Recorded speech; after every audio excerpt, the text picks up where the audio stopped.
අනේ මන්දර මට තේරෙන්නේ හලෝ good morning. ඔයා කොහෙද ඉන්නේ?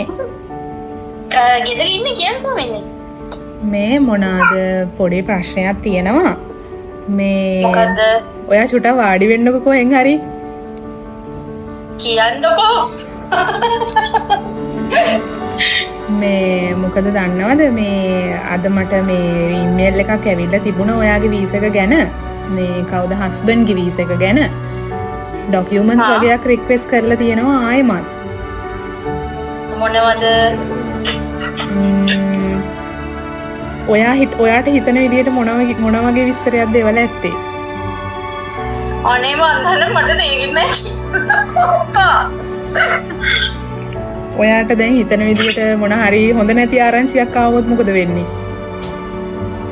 අනේ මන්දර මට මේ බ්ලැන්ක් වගේ වගේ කෝල් එකක් ඉන්නේ යගේ පිච්චිට. අන්න ඒකනේ ඒ බය තිබුණා නම් ඇති ඔයාට වීසා එක අප්‍රූව් වෙලා තියෙන්නේ ඔක්කොගෙම.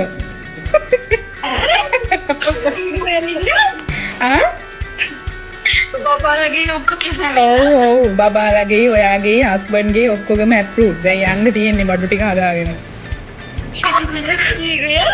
සීරියස්? ඔව් විශ්වාස නැද්ද? Congratulations. හැපිද? මම මොනවද හස්බන්ඩ් නැද්ද? හස්බන්ඩ් ඔන්න කොහොම හරි වැඩි කරලා දුන්නා.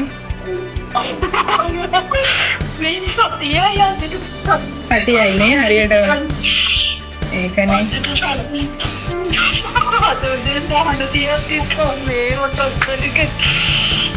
කොහොම හරි වැඩේ හරි වුණා. අපිටත් ඉතින් සතුටුයි.